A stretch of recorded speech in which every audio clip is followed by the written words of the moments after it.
Famed physicist Stephen Hawking and Russian billionaire Yuri Milner are among a group of scientists who on Tuesday announced they want to send tiny spacecrafts into interstellar space to search for alien life. The mission, called Breakthrough Starshot, would send a fleet of tiny robots called nanocrafts into space, and then once in orbit, the nanocrafts would be propelled into deep space by powerful laser beams from Earth. Their destination, the Alpha Centauri star system, which is 4.3 light years away. To break this all down for us, we're joined by Derrick Pitts, the chief astronomer and planetarium director of the Franklin Institute in Philadelphia. Derrick, thanks so much for being with us. Can we just start off by having you give us a layman's explanation for what exactly it is that this project is hoping to do?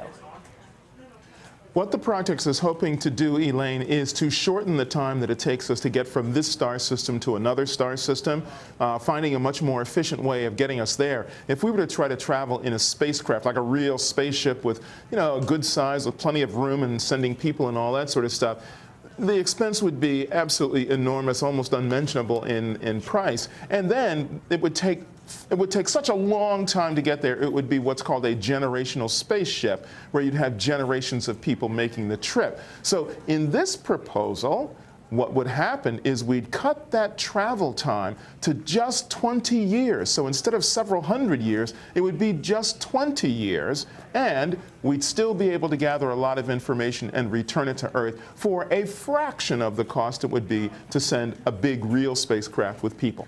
So I guess the question then becomes how? How, Derrick, are they going to cut that time? How do you get things to move that fast that you can get it down to 20 years?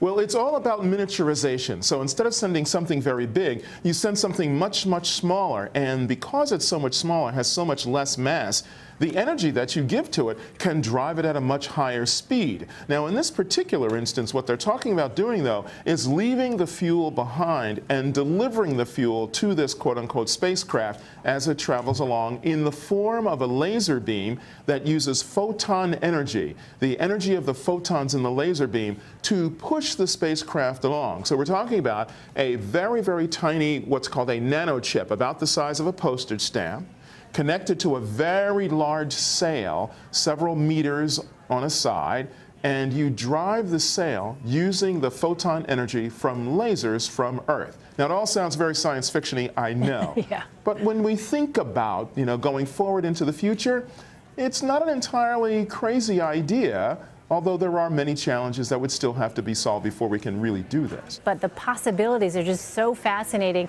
Let me ask you this, Derrick. Was this announcement a total surprise, or did people like yourself, others in the scientific community, get a wind of this mission? Did they get any clues that perhaps something like this was being thought about? Well, there are a number of people who have been on the board and who are on the advisory commission for this.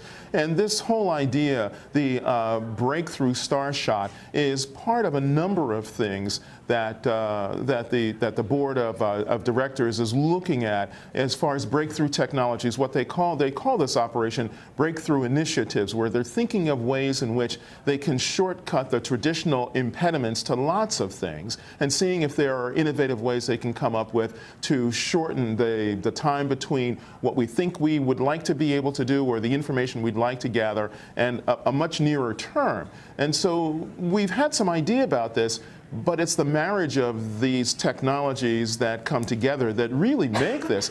Yeah, it'll be really interesting to see what happens here in the years to come. Derrick Pitts, thank you so much for your insight. Appreciate it. Sure, my pleasure, Elaine. Thank you.